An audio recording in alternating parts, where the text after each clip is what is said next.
Good morning and welcome to our webinar today with our friends from the Division of Wildlife. We're going to be talking about our canine unit. I'm Alyssa Yapel, and before we get started today, I just want to let you know that coming down the pike in the next couple weeks, we have some awesome webinars. So if you want to join us for those next week, also same time, same place, 10 a.m. on Tuesdays. We will be doing a ginseng investigation webinar with our investigators from the Ohio Division of Wildlife. The following week on the 24th, 10 a.m., we are going to be doing common calls and frequently asked questions with some of our wildlife officers to answer anything that you guys want to know and call in about frequently. So please join us for that one too. Today, we're going to be having a ton of fun with our wildlife officer, Jason Keller, and his dog Scout, and then natural resource officer Jason Lagore and his dog Sarge are joining as well. So you might be able to see Sarge later. They're going to be talking about what the dogs are used for and the gear that's used in the field. You might be able to see an article search or an odor detection demonstration today, maybe even a cadaver search if we have enough time. So we have a lot of fun stuff planned for you.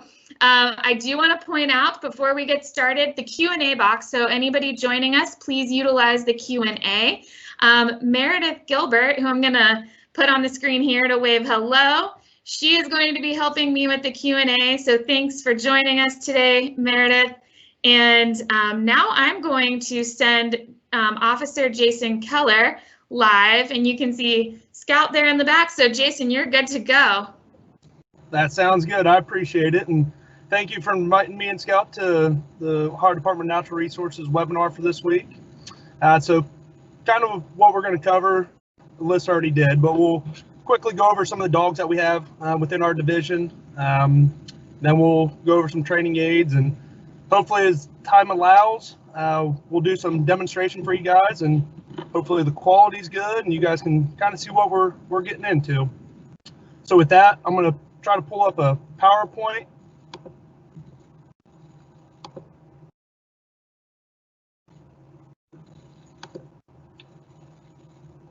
And this should be showing on your screen. You should see all 5 dogs. So these are our wildlife canines. We got a good diverse group. We have 3 German Shepherds and 2 Labs. And then we actually have 3 females and 2 males. So leading us off, we'll start with Canine Mattis. Mattis's handler is Chris Gilkey. Mattis is a male German Shepherd. His birth date's December 28th of 2016. So he's getting ready to have a birthday here right around Christmas. And Mattis weighs about 90 pounds. He is our biggest dog that we have with our agency right now. Canine Finn is with Jeremy Carter as his handler. Finn is also a male German Shepherd. Finn's birth date's October 28th of 2016, and he weighs about 75 pounds. Coming in as the oldest but the lightest, this is Canine May. Her handler is Nathan Kaufman. She's a black lab retriever. She's a female. Her birthday is July 22nd of 2016. She weighs about 45 pounds. She is 100 miles an hour 100% of the time. She does not really have an off button. So if you're ever out in the field and you come across May, you'll know because she's a running. Next is Canine Mila. Her handler is Josh Elster. Mila's a female German Shepherd. Her date of birth is June 13th of 2017, and she weighs about 65 pounds. And last but not least, you got Canine Scout, who's probably also on the camera, getting ready to bark at me because she probably wants a treat. But I would be her handler. She is a yellow lab, a fox red if you want to get technical. But she's a female, and she is the youngest dog by about a week over Mila. Her birthday's June 21st of 2017, and she weighs about 55 pounds currently. And one thing, if you noticed, in a lot of these pictures, these dogs are also family dogs. They might have the title of an officer, but they all come home with us. Scout, for instance, sleeps right up on the bed between me and the wife. She's pretty much there every night, and I would say 23 out of 24 hours of the day, I can reach out and pet Scout, just like that. So this is kind of a breakdown of the state, just so you can kind of get an idea of where these dogs are located, where you might be able to see them at, and things along those lines. One treat. So our dogs are pretty unique. There's a lot of different types of police dogs, working dogs out there. Might come across of them in your local sheriff's department, your local police department, township police, things along those lines. Our dogs have a unique quality to them, though. And I'll let Jason Legore talk a little bit about the training and the certifications. But real quickly, all of our dogs can detect deer, turkey, fish, waterfowl, ginseng. They can do article searching, so basically anything with human odor on it. Man tracking, so if somebody takes off running out of the vehicle or an elderly person walks away from the house, we can get that dog on that track and we can follow in and hopefully find where they're at. Then our labs do search and rescue, and then our German Shepherds do the handler protection and apprehension.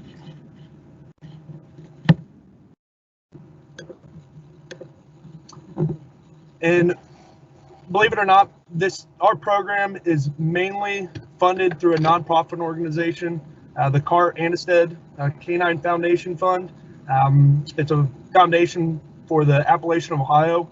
There's some contact information and stuff along those lines, but we're very fortunate to have some tremendously generous donors and sponsors of our program.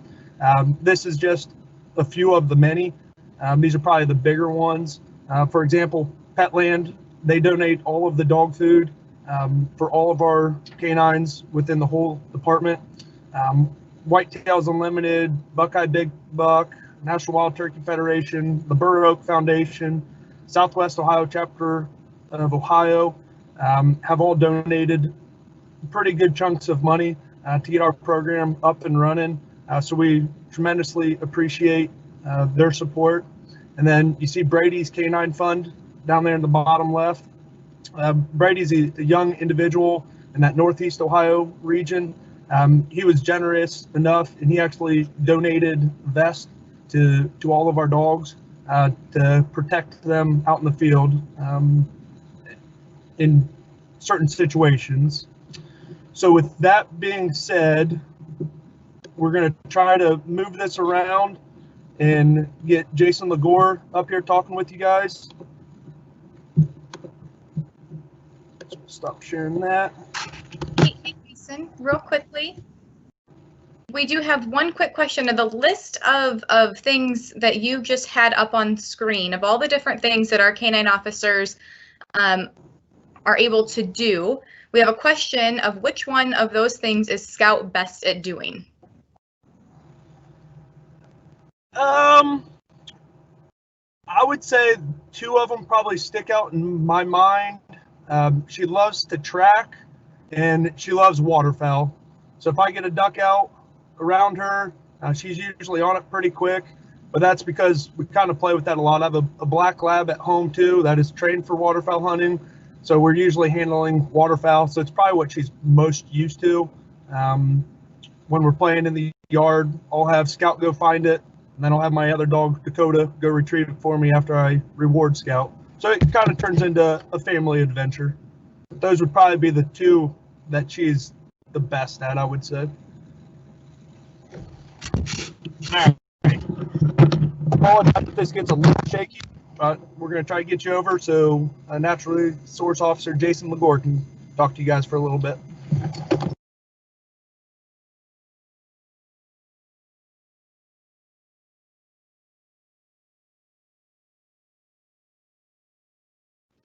And while they're walking over, I just want to remind everyone that if you have questions, please utilize the Q&A box. We would love to hear the questions you have today, and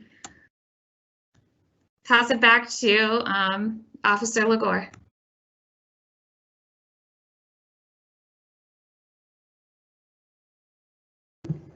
Had to unmute me. Okay. Well, my name is Jason Lagore. I'm the head trainer for the department. I work for the Division of Parks and Watercraft.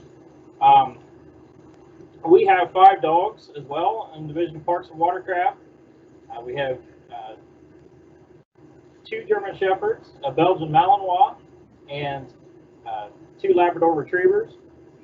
Our dogs are trained a little bit different than Division of Wildlife dogs. Our dogs do drug detection, they do human remains detection, and then they do article search. The labs do area search. They're alert to bark and hold or an area search. And then they also do tracking. All 5 dogs do tracking. And then the 2 German Shepherds and the Belgian Malinois do criminal apprehension and handler protection. So a little bit about these dogs. Typically when we get these dogs, they're between 1 and 2 years old. We like to get them a little younger where they don't bring a lot of baggage for training. It makes them a lot easier to train. We don't have to train things out of them. The type of dogs we pick are pretty common police dog breeds. It's typically a herding breed or a sporting breed because these dogs have a lot of drive. They have a lot of hunt drive and they have a lot of prey drive. So hunt drive is basically when the dog is out searching for a person or an odor. They have a lot of will to do that job. Where your family pet at home, when they get tired, they'll just give up and lay down in the grass. When these dogs, we gotta kind of watch them because they'll actually hunt until they fall over. So especially the Malinois. So we gotta kind of watch them in the heat and things like that. But so the prey drive, the prey drive is the want to hunt and possess either the toy or the man, and to bite and essentially bite and kill the prey. If you think of a wolf, when he catches his prey, he hangs on to it. So these are the 2 main drives that we look for in these dogs. And then the temperament. They've got to be social. They've got to be social around people, and they've got to work when we tell them to. They don't really have an option. So, like I said, our dogs are trained for human remains detection. That's mainly what we do in Parks and Watercraft. We assist other agencies throughout the state, and we have a lot of accidental deaths and drownings on our properties statewide, Lake Erie to the Ohio River. So we travel a lot. With the drug detection, we have, I wouldn't say a lot of drugs in parks, but drugs do come through our areas. So we use our dogs to, get those illegal drugs out of our areas. So as far as tracking, like I said, all the dogs do tracking. If a person walks away, or an elderly person or a kid, the dogs can, through ground disturbance, when somebody walks on the ground, you crush vegetation and things like that. Or like when you walk, you drop skin rafts, which under a microscope look like cornflakes essentially, and you're constantly shedding those. All the dust in your home is these skin rafts from pet dander and you. So all your dust in your home, like on your TV and stuff, is dead skin cells. We lose 40,000 skin cells a minute. So kind of a gross if you think about it, but that's what happens. So article search, anytime that you touch anything with fresh human odor. So if a bad guy throws down a weapon, or if we lose a piece of equipment or anything like that, the dogs find the human odor and alert on it. As far as human remains, the dogs are trained on human remains. It's an unfortunate thing, but our dogs work off the land. They work off boats to find drowning victims, and it gives closure to the family. We also get used a lot by outside agencies to work cold cases for missing persons. So it's just a necessary function that we perform. So I think what we'll do now is we'll go in and show you guys the equipment. We got everything laid out on the table, from the harnesses to the vests and the tracking lines and things like that. So we'll just bear with us a second. We'll move inside and we'll explain all that to you. Hey, Jason, as you guys are walking inside, can you answer one question here? The question is, how long does it take to train one of the dogs? How long does it take? So it takes anywhere from the dogs are trained. Our classes run about, let me back up here. You can see me. Can you see me now? So we do pre-training with our dogs. We take the dogs and pair them with the handler, so that there's a bonding period where the dog gets to know the family, gets to know the house, and the handlers are working on potty training and stuff like that, working obedience, and then we meet usually one day a week for about 6 weeks to do the training, pre-training. So we show the dog something that day, and then the handler goes home and has homework to work on all week.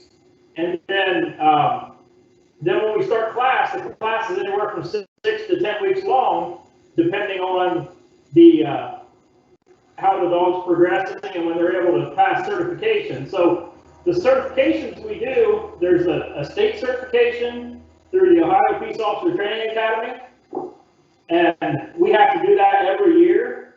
So that's for the drugs, the article search, tracking, and the criminal apprehension, which under the criminal apprehension, you have building search, area search, and their bite work portion that they have to do with that. So Ohio doesn't have a cadaver certification, so we certify in-house, and then we also do a national certification through the National Association of Professional Canine Handlers, and that's a 2-year certification. So the Division of Wildlife, like I said, the state doesn't have a wildlife certification, so we have an in-house certification, and we put the dogs through that every year too. So they certify every year. So teaching dogs odors and things like that, you can train a dog in probably 6 months, but with the cadaver training, with buried and moving water, that's the hardest thing to do. It may take 2 years to get a dog finished. So it really depends on how well the dog progresses and the age of them, really, because the labs, they don't mentally mature till they're 2.5, 3 years old. So you're dealing with puppy brain up until then. So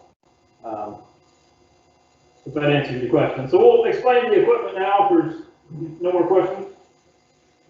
You want to start off? You want me to? Go ahead, Jason. So I'll start off with a few things. Probably your more common items. Simple collar. It says police, K9 unit on it. So that lets everybody in the public, when the dog's out running around, it shows that they're a police dog, that they're working, they're in the course of their duties. Just like I have a badge on, Officer Maguire here has a badge on. Our dogs also have badges. Scout, if you see when she was in the vehicle, she's currently wearing her badge right now. Then we have an electronic collar. So this is basically nothing more than a long leash. So if she's 20, 30, 40, 100 yards away from me, I can let her know that she needs to come back to me. I have it set up in ways that when I push a button, she might come back to me. I can push a different button and she might lay down right there. We have GPS collars. So this is for a scenario if we're doing a search and rescue or something along those lines, where I can put this on Scout and I can actually look at my handheld device and it shows a map of exactly where she's going. So if we're looking for a lost individual and there's several dogs involved, hundreds of people involved, we can know confidently that we covered every square inch of that woods, that landscape that we're looking at. Let me step in. So for the parks dogs, we use it in the same manner for an area search, but on the human remains searches, like specifically on the water, we use the handheld GPS so that if the dog alerts on the water, we mark a waypoint. And then when you drop all the waypoints, you can essentially draw the set cone of basically what the wind is doing with the odor coming to the surface. And it helps us get closer to find the drowning victim. And we'll keep moving on. These are just a couple different harnesses. As you might be able to tell, this one has a lot of birds and stuff on it. This is the harness I use with Scout mostly. Pretty much if she's out of the vehicle, she's going to be in this harness for me. This one's typically used more for the search and rescue realm of things. And then this is actually the vest that Brady's K9 Foundation donated to us. It's a lot heavier duty. It's ballistic proof and stab proof. So in those odd situations that we're dealing with somebody not so good, we have the ability to protect their dogs so they come home with us at night. Tracking that harness. Yeah, we can track in that harness. This is her primary tracking harness. It's just a leather harness, has some pads on it. Then these two pretty much go hand in hand. This is a 15-foot leash, so let Scout get out in front of me a little bit, but I can still hold on to her so she can work some of those different set cones that Officer Legore was talking about. With those, go gloves. Most people wouldn't think of that, but when you're following behind a dog that's trying to run 100 miles an hour, they're pulling, you're holding that leash. If you don't have gloves on, it's just burning your hands, and it hurts. The thing Scout loves the most are her toys. Pretty much all of any working dog you see, or even your dogs at the house, you say, hey, let's go for a walk, or hey, you want to throw your ball or chuck it. Dogs get up, oh, we know what that is. As soon as Scout sees these, she loves it, and that's what builds that drive. So when she finds something, she knows she's getting a toy at the end of the day with that. So that's essentially the dog's paycheck. We work for money, and the dog works for getting rewarded with a toy. Some of the other equipment here is, these are made by Roughwear, but boots to protect the dog. So if we're working a rubble situation where a house is, been knocked down, or a tornado, or there's glass in the area, the dogs wear these boots to protect their feet. If there's thorns, they have little Vibram soles on them like our work boots do. So, or if the pavement's hot, the pavement can get up over 140 degrees. If we're doing a drug sniff or something, so the dogs wear these boots to protect their feet. The other thing we have here is a life jacket. So our dogs wear them when they're working in the water. Specifically, our dogs when we're working off a boat. We work in a lot of dangerous water, fast-moving water. So if we lose the dog over the side of the boat, if he gets too interested in odor and falls out the front, we want the dog to be able to make it back to us. And then the final thing that we have here is a probe, a soil probe. It's about 4 feet in length. We use that to poke down through the soil. So when we're working a buried situation, or an old murder or something, some soil types like clay soil, when it gets wet, it'll seal and it'll hold that odor in. So you use this probe to punch down through the soil to find, you can find somebody buried and to release odor up out of the soil. So. And then probably my most commonly used thing, I don't know if it's Jason's or Legore's as well. We both have yellow labs, so they kind of have that whitish fur. Obviously, you can see we're wearing a green uniform. A wet roller just kind of picks up that dog hair off of your uniform, keep you looking nice and professional and clean. And obviously, we got some treats. Our dogs like treats too. Scout probably prefers the peanut butter jar over anything else, but we work with what we can when we're out in the field. What's your bag? Bag. Oh, I meant, yeah. So this is basically a medical kit. So this pretty much can take care of any minor injuries that the dog would come across. If it cuts its paw, gets a thorn up in its paw, ingest drugs on accident, obviously. There's bandages, there's cold compresses, there's a little bit of everything in there to make sure our dogs are as safe as we do. In all of our law enforcement vehicles, we carry first aid kits, whether we need it, a partner needs it, or the public needs it. Our dogs are no different. They're our partners, so we're going to carry anything and everything we can to make sure they stay safe and come home with us. So something we didn't talk about is our canine vehicles. Each handler's car has a metal transport container, so a kennel in case it provides protection to the dog if there's an accident, but it also provides protection to us if it's a rollover accident or something like that. It stops the roof from caving in. And then all the cars are also set up with heat alarms. So if we have to leave our car for any extended period of time and the temperature gets above the set temperature, such as 90 degrees or so, the heat alarm will go off. It'll page us. We have pagers. The horn will beep. The windows will go down. There's a window fan that comes on to regulate the temperature so the dog don't overheat in the car. If there's no questions about the equipment, then we will move out and we'll start the demonstration portion of this. We'll have time at the end for questions. Any more questions, but if specifically anybody has questions about the equipment, I can answer those now. But the next thing we'll do is we'll go out and do an article search with Scout. This will kind of flow. So we'll do an article search with Scout, and then we'll do a ginseng search with Scout, and then a cadaver search with Sarge, and then if there's time left, we'll do an area search with Sarge. We do have questions, but they're not specifically about the equipment, so we can hold them until the end if you'd like. Okay, that's fine. So we'll head outside right now and we'll do an article search.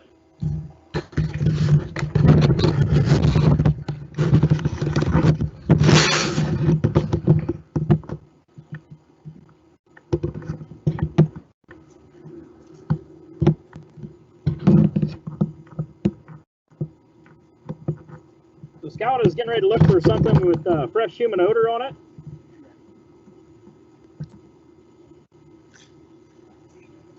She'll work the scent cone and the air currents to find, well, that didn't take long. That was a little easier than I was anticipating, but. So her alert is a passive down, and she's waiting on her toy or a piece of food. So obviously you can kind of tell she knows what she found, so she's waiting for that toy. So if you lose your keys or a bad guy throws down a weapon, these dogs can find it for you. And obviously you can tell she just wants that toy. This is about as vocal as she gets when she's growling for her toy after I give it to her. Yeah, good girl. Yeah. Let's go. Ready? So next, we'll move in. We'll do a wildlife detection search. That'll be inside. So that'll be more of a detailed search. We'll be looking. What we have hidden right now is some ginseng. So we'll get her inside and we'll start that.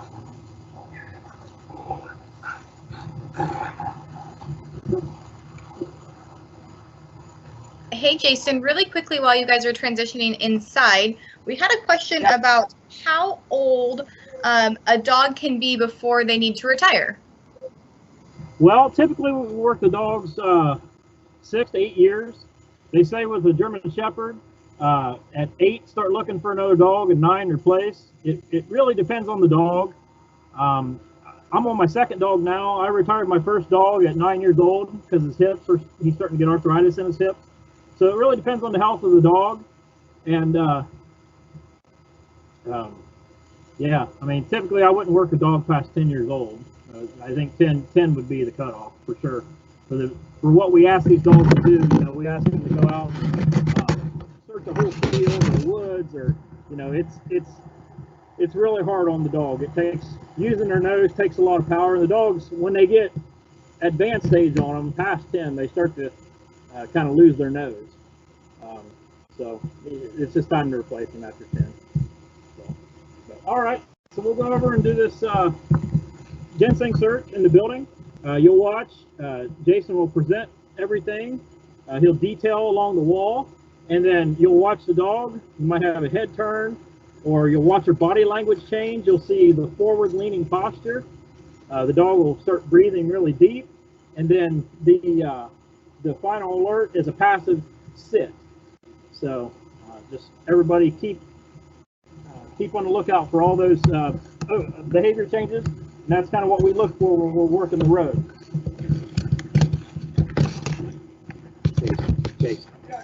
Jason, you want to take this and I'll take care of it. Here a little bit. We're doing something. Hey. A live webinar right now. Here, just take a picture there. Oh, Okay. perfect. Don't need me. All right. I don't need you to that. You can join our webinar if you want. I'm good at it.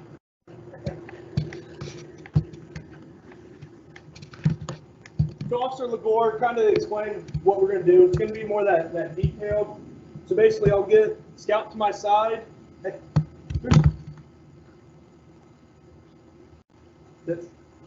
Then I'll give her command, and basically anywhere my hand is touching is where she needs to be searching. So you'll notice she'll go up and down, hit a lot of the seams. Obviously we're in a workshop right here, so there's a lot of drawers, there's different seams on those drawers, a lot of different places where ginseng could be hidden. Ready? Ready?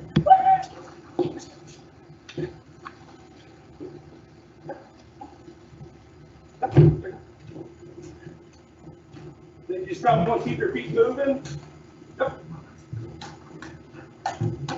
Yep.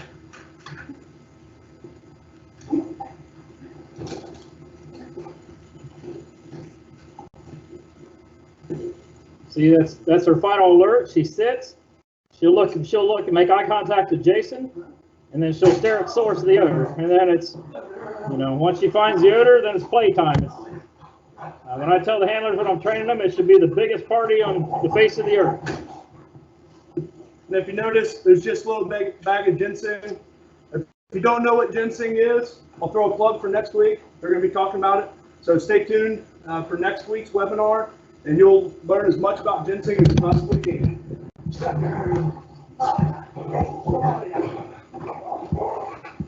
All right, we'll put Scout up, and we'll get Canine Sarge out, and we'll do a little work with him. Yeah, so the next thing we're going to do, there you go. The next thing we're going to do is a cadaver search with Sarge. So we have some cadaver out. It's human decomposition fluid and concrete. So it's a concrete block, but it has human odor on it, or decomp odor. So let's say for whatever reason, if somebody ended up deceased and they were over here where we're going to search, so Sarge's alert it's supposed to be a passive down, but he's kind of moved it to a bark, to an active alert, which is really handy on the water. When we're searching the water, he'll bark, make eye contact with me, start punching me for his toy, and so we'll get him out and we'll find this. Sarge's command for cadaver is find Fred, and we'll watch Sarge work here.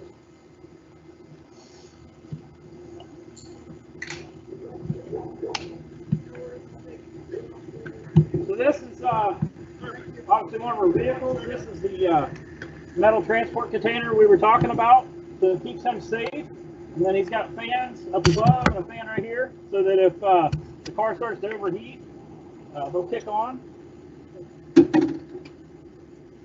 Sarge. Sarge is a 5-year-old Labrador Retriever. He'll be 6 December 9th. Thank you.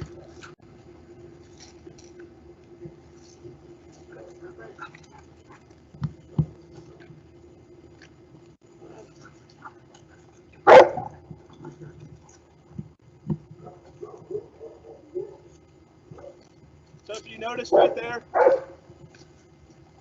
once he got past that wood pile, he all of a sudden snapped his head back. That's because the wind's kind of coming from the right, going to the left. Sarge is definitely one of our more vocal dogs. And it doesn't take a rocket scientist, and even Officer Maguire can tell that Sarge found something there. Good boy. Good boy. So that's playtime once he finds. So all of these dogs, their purpose is to go to work. That's what they want. That's what they love to do. There's most mornings, as soon as I get Scout, get her collar on, she knows her routine. I get dressed, she knows she's going to work. So I'll let her outside. Pretty much the first thing she does, she usually goes potty, and then she'll run, and she'll actually sit at the door that she gets in. She knows, hey, we're going to work. Let's go have some fun. So it is pretty much all about the dogs for the most part. If the dog had thumbs and could drive, she probably wouldn't need me. I just like to think that we're semi-important, so I'm more her certified chauffeur is what I like to refer it as. So the next thing we'll do is an area search. We'll do this real quick. So I'll give Officer Keller my ball, and he'll run off and hide. So he's simulating that somebody that's lost in the woods, like a lost hunter, or maybe a kid walks away from the home, or an elderly person. So when he finds him, so when Sarge finds him, he'll stay with the victim and bark, and he's got a really loud bark, so I can hear him for hundreds of yards, and he'll bark and stay with the person. He won't bite them. Now our criminal apprehension dogs, they would bite and hold, but we don't use them for that. Only if we're looking for a felon or a crime of violence.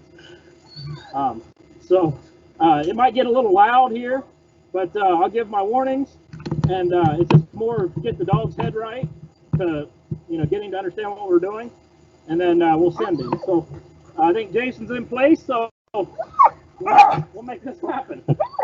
That's it. Please search me. Hey. I think he knows what's going on.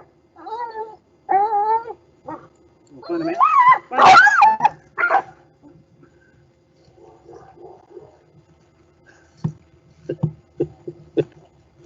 You weren't joking when you said he's vocal. Yeah, so Sarge is out hunting right now. So he's out searching everything. So when he finds Jason, you'll hear him barking. And we'll wait until he finds Jason, and then we'll go to him as he's barking. And then obviously when I get there, then Jason will give him his toy. So this may take a minute.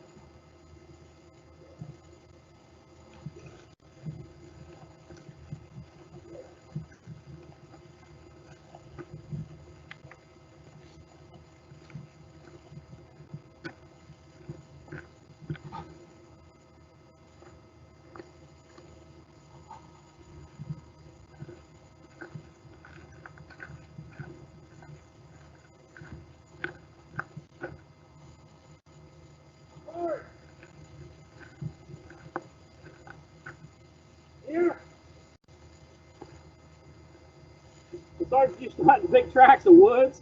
So I think he might have dove in the woods somewhere. So we'll get him back here and get him on track.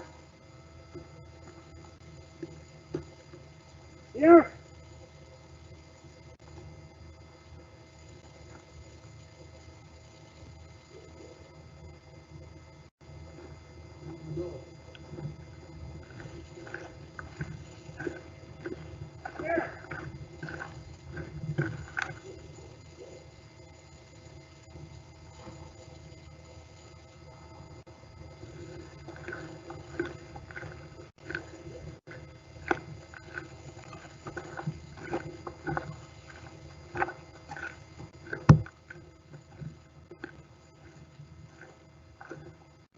Here.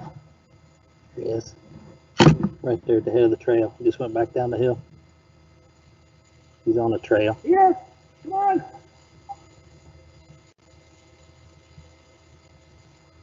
Here.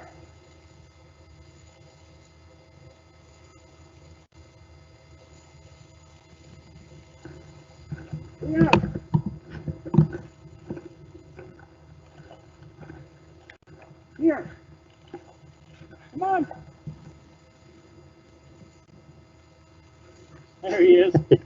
parents again.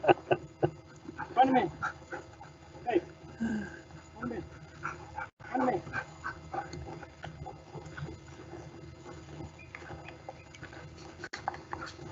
There we go. We got him back on track.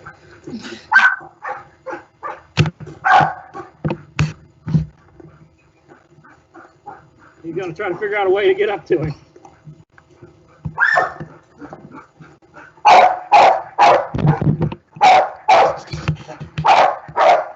Hey, buddy, you okay? Yeah, you're sure as hell, I know. Whenever you're ready, good boy. Oh, good boy. Good boy, Sarge. Here, buddy. We'll put Sarge up. If you guys want to start questions, Jason can start them. When I get back, I can answer questions you guys don't have to. You want to go back in the building, or? Okay. Does anybody have any questions for us? Yeah, we definitely have a couple of questions coming in. So first, the first question, harming a police horse or a canine officer is punishable by a felony. Does the law apply to ODNR canines as well? That is correct. Our dogs have the same statute that any police working dog. They're all in that same family, that same brotherhood, sisterhood. They're all considered working dogs, working horses, everything along those lines. So yes, they do. Hey, you're really shadowed right now. Could you maybe step to the other side? Yeah, perfect. Perfect. Equipment in the background. Yeah. That's all right on your screen. Great. All right. So the next one could be answered by both of you. So what led you down the road to becoming a canine officer and a wildlife officer in general, and or a natural resources officer as well? And what type of schooling did you do to get there? So, yeah, great question. To begin with, to become a wildlife officer, my mom has a piece of paper from the 2nd grade when I was at career day, and it said I wanted to be a wildlife officer. My family's always hunted, always fished. We've always been outdoors. I've always kind of had that in the back of my mind. That's what I wanted to be. So then I went to Hopkins College in the University of Rio Grande. Got a degree in wildlife management. And then as far as being a canine handler, I've always thought being a wildlife officer was the best job in the world. And then about, let's see, it would have been the spring of 2017 when the Division of Wildlife actually officially had a canine program. And we went through our academies in 2018.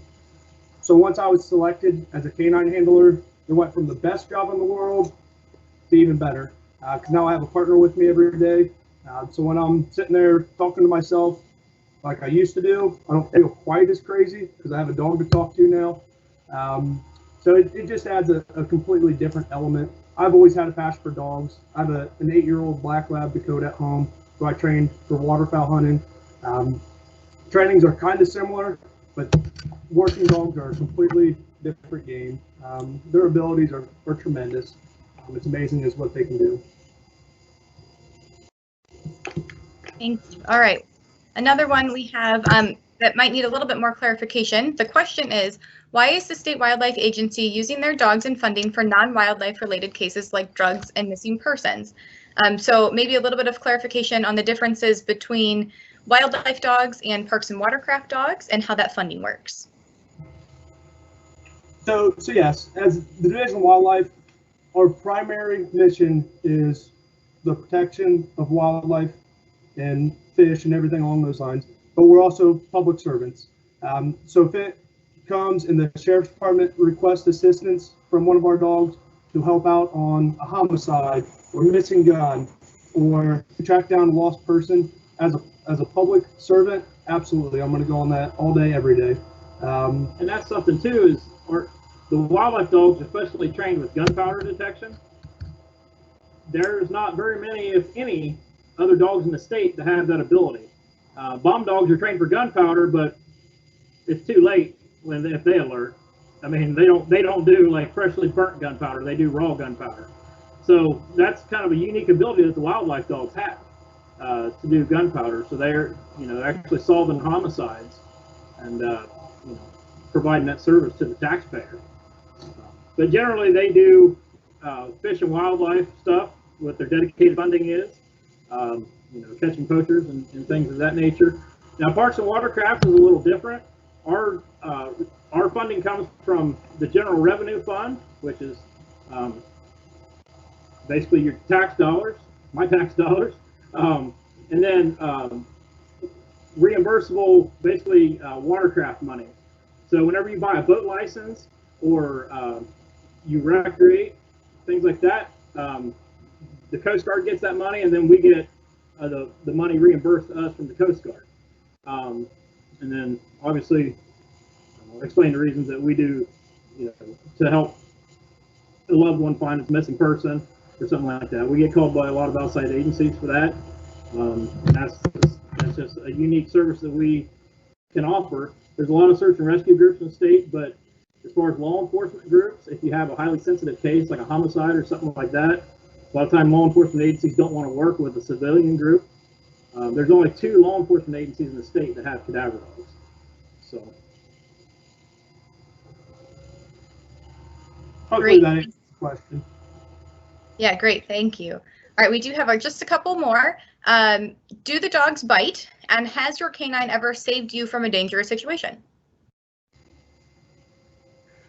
So our dogs don't bite. I mean, any dog that has teeth obviously can physically bite, but no, they're not trained to bite. Our dogs aren't. Our criminal apprehension and protection dogs are trained to bite on command, but we only send them for felonies and crimes of violence. As far as the dog saving your life, we have other handlers that could probably speak to that with the criminal apprehension dogs. I mean, the thing of it is, we work by ourselves a lot of the times.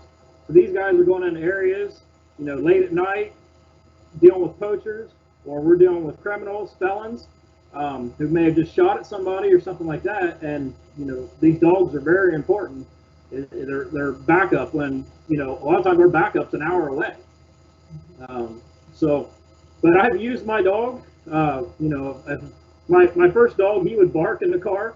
So I had a couple guys with warrants, found a gun in the car, and my backup was quite a ways away. So I bluffed them a little bit and told them, hey guys, don't try anything. You guys will get dog bit, and I got the dog barking in the car, but it was a bluff. If they called me on it, I'd have been in trouble. So. Great, thank you. We have one final question here. This one is from Parker and Porter, both age 11, and they are wondering how long those searches usually take, whether that be for gunpowder, ginseng, a person search. How long are those searches usually lasting? It kind of all depends on exactly the situation that you're looking at.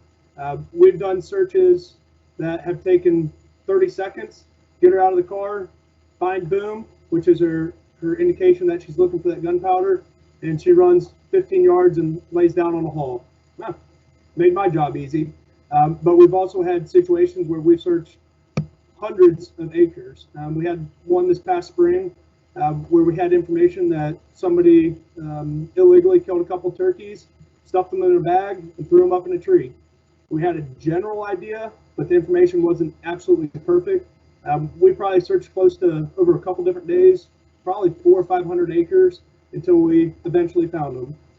And she let us know. She was probably 100 yards away from us. And just like you've seen on the article search or some of these, you see that head pop up, nose goes in the air, and she's running right towards that odor. So as a handler, it's very rewarding when you get your dog to that ability, when it finds something where you might normally not have found it, or when they save you an immense amount of time looking for shotgun casings, holes, wads, whatever type of evidence you're looking for in tall grass, where normally you would walk right over it. The dog's ability with their nose has the capabilities of finding that and speeding up the process. So with us, drug searches could take 2 minutes, and then I've been on calls that take 5 to 6 days when we're looking for a body. As far as, drowning victim, or we're working on a cold case, looking for a murder victim. So anywhere, like I said, from 2 minutes to 5 or 6 days. I mean, so we don't get as many uses as a lot of the police departments out there, but their uses are 2 minutes here, 2 minutes there for drug sniffs, and ours are days at a time, hours and hours on the water searching. So that's why we got to have these dogs with lots of drive that, they know no matter what, how long they hunt, as long as they're not exhausted, they'll keep hunting and looking for their toy. Well, thank you both so much for everything today, and thank you, Meredith, for handling questions. I thoroughly enjoyed, and I hope all of our viewers thoroughly enjoyed meeting you all, and as well as K9's Scout and Sarge. Just a reminder to everyone, if you want to join us for our future webinars, please tune in next week on Tuesday at 10 a.m. for our ginseng investigation. We're going to be talking about what ginseng is, where you can find it in Ohio, why it's so valuable, what it's used for, and why it's really important for us to make sure it's not being illegally poached. And then also the following week, so the last Tuesday this month, we're going to be going over common questions that you all have. What do you do if you find wildlife that appears to be abandoned, or what do you do if you find an injured animal? Who do you call? Common questions that our wildlife officers receive regularly. So please join us for that, and thanks everyone for attending today, and I hope you have a great rest of your week. Bye.